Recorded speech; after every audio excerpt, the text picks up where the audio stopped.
Hello दोस्तों, मैं अनुराग आप सभी का एग्ज़ाम लिव ऑन चैनल में स्वागत करता हूं। दोस्तों, आज हम पढ़ेंगे विदेशी आक्रमण, जिसके अंतर्गत ईरानी आक्रमण और यूनानी आक्रमण, जिसे सिकंदर आक्रमण भी कहते हैं। ये चैप्टर के बारे में पूरे डिटेल में, पूरे विधिवत संपूर्ण ज्ञान के साथ पढ़ेंगे, जो कि सभी प्रतियोगी परीक्षाओं के लिए बहुत महत्वपूर्ण है। यहाँ से कुछ 3 से 4 क्वेश्चन ईजिली फंसते हैं। ध्यान से आप पढ़िए, नोट्स बनाते चलेंगे। और वीडियो अच्छा लगे तो लाइक करिए, सब्सक्राइब नहीं किया है तो सब्सक्राइब कर लीजिए। टेलीग्राम ग्रुप का लिंक डिस्क्रिप्शन में दिया गया, उसे भी जाके ज्वाइन कर लीजिए।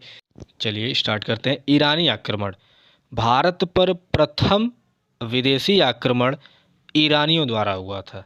ठीक है, इसके बारे में पूरा डिटेल हम पढ़ेंगे पॉइंट वाइज। वीडियोस को लाइक कर दीजिए, शेयर कर दीजिए। चलिए स्टार्ट करते हैं। ईरानी आक्रमण। भारत पर प्रथम विदेशी आक्रमण ईरानियों द्वारा किया गया था, जो कि अखमरी वंश के थे। और किसने किया था? साइरस द्वितीय ने भारत पर प्रथम विदेशी आक्रमण किया था। साइरस द्वितीय ने भारत पर प्रथम विदेशी आक्रमण किया था। नोट्स बनाते चलेंगे दोस्तों, पढ़ाई में कोई भी लापरवाही नहीं। नोट्स बनाते चलिए, लाइक करिए, शेयर करिए और सब्सक्राइब कर लीजिए। चलिए आगे चलते हैं। साइरस द्वितीय ने भारत पर प्रथम विदेशी आक्रमण किया था और ये किस वंश के थे? हखमनी वंश के थे। चलिए आगे चलते हैं।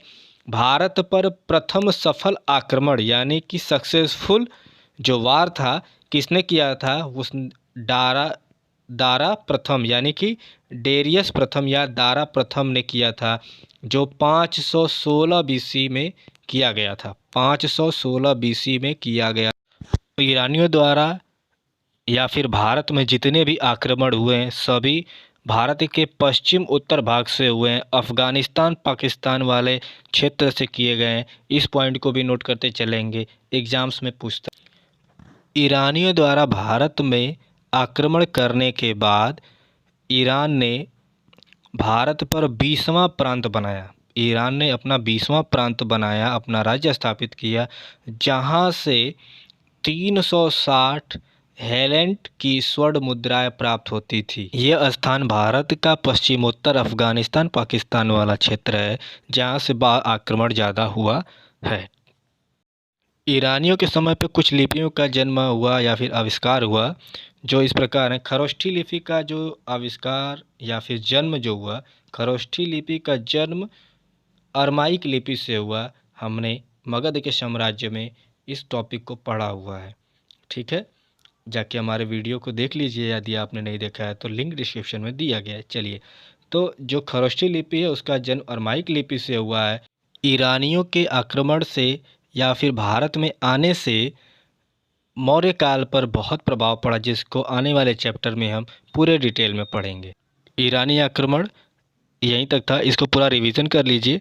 अब हम पढ़ते हैं यूनानी आक्रमण, जिसे सिकंदर का आक्रमण भी कहा जाता है।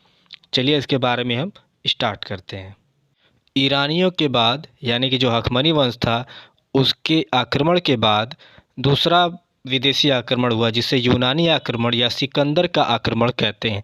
सिकंदर से कुछ जुड़ी बातें डिटेल में हम पढ़ेंगे, देखना लास्ट तक बिल्कुल मत भूलिए। चलिए शुरू करते हैं। फिलिपिन यानी कि फिलिप जो था सिकंदर का पिता था, जो 359 बीसी में मकदूनिया यानी यूनान का शासक था। मकदूनिया यूनान का शासक था। सिकंदर के पिता फिलिप की 329 बीसी में हत्या हो जाती है और 20 वर्ष की उम्र में सिकंदर मकदूनिया का शासक बनता है, जिसके गुरु अरस्तु थे। ठीक है, सिकंदर के गुरु अरस्तु थे। पॉइंट नोट करते चलेंगे। ठीक है, चलिए नेक्स्ट है आपका। सिकंदर विश्व गुरु बनना चाहता था, यानी कि विश्व विजेता बनना चाहता था, इसलिए उसने भारत पर 326 बीसी में आक्रमण किया। भारत में 326 बीसी में आक्रमण किया। यह आक्रमण भारत पर दूसरा विदेशी आक्रमण था, जिसे सिकंदर ने किया था। हिंदू कुश पर्वत के बारे में देखते हैं। जो सिकंदर था, सिकंदर भारत पर हिंदू कुश पर्वत के रास्ते से भारत आया था। नेक्स्ट है आपका पोरस या पुरु, यानी कि जो पोरस थे उनका नाम पुरु से भी बुलाया जाता था, कॉलिंग निकनेम था उनका। तो पंजाब के शासक पोरस या पुरु के साथ झेलम नदी के किनारे सिकंदर ने युद्ध किया था और विजय प्राप्त की थी। पंजाब के शासक जो पोरस थे, जिनका उपनाम पुरु भी कहते थे कुछ लोग, तो पोरस या पुरु के साथ झेलम नदी के किनारे सिकंदर ने युद्ध किया था और उस पर विजय प्राप्त की थी। ठीक है। झेलम नदी को यूनान में हाइडे स्पीच कहते हैं और इस युद्ध को हाइडे स्पीच का युद्ध भी कहते हैं। तो इसको नोट करते चलेंगे ताकि आपके एग्जाम में कोई भी कमियां न रहे, कि जो झेलम नदी था उसे हाइडे स्पीच का युद्ध भी कहते हैं। सिकंदर और पोरस के युद्ध को झेलम नदी का युद्ध या हाइडे स्पीच का युद्ध भी कहते हैं। तो इस पॉइंट को नोट करके चलेंगे। एग्जाम में क्वेश्चन पूछा है, BPCS में, मेंस में यहाँ से क्वेश्चन आए हुए हैं। चलिए, पोरस के वीरता के कारण सिकंदर ने उसकी कुछ राज्य को छोड़ दिया। पंजाब के शासक पोरस के साथ सिकंदर का युद्ध जब हुआ, उस पर विजय प्राप्त करने के बाद उसने देखा कि उसको भारत में आए हुए 19 माह हो चुके हैं और यहाँ का रहना, उसका वातावरण उसे सूट नहीं कर रहा था। फिर उसे व्यास नदी पार करना था, उसके सेना ने मना कर दिया व्यास नदी पार करने से। तो सिकंदर 325 BC में भारत से वापस लौट गया। यहाँ से भी क्वेश्चन आएंगे, इसको नोट कर लीजिएगा। 325 यानी 325 BC में सिकंदर भारत से वापस लौट गया। 2 मार्ग से गए थे, जिसमें सिकंदर स्थल मार्ग से वापस गए थे और उनकी सेना जो थी वो जल मार्ग से गई थी, निरयाकस के सहायता से।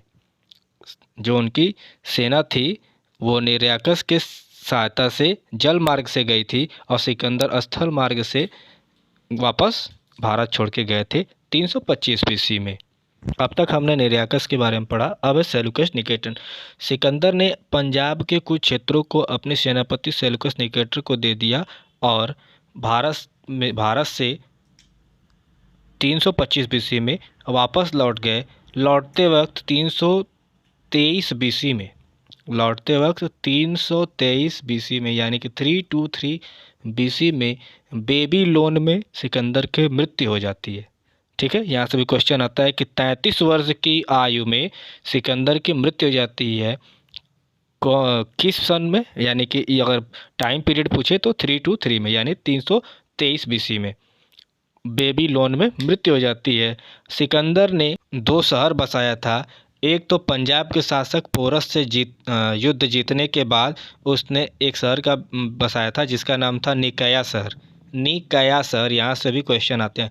दूसरा शहर था बौकेफला शहर का स्थापना किया था। सिकंदर के घोड़े का नाम था बौकेफला, जिसके युद्ध में मृत्यु हो गई थी। उसके नाम पे उसने एक शहर बसाया जिसका नाम था बौकेफला। ये पूरा चैप्टर आपका यहाँ कंप्लीट होता है। जो विदेशी आक्रमण था मौर्यों से पहले और मगध साम्राज्य के बाद जो आक्रमण हुए थे विदेशी, उनका पूरा ये संपूर्ण विवरण था। वीडियो को पूरा देखिए, लाइक करिए, शेयर करिए।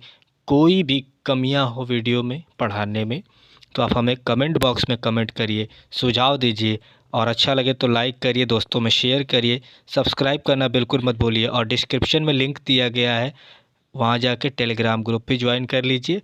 प्लेलिस्ट बना दी गई है, वहाँ पे जाके आप पूरे वीडियोस को देख सकते हैं। Thank you for watching.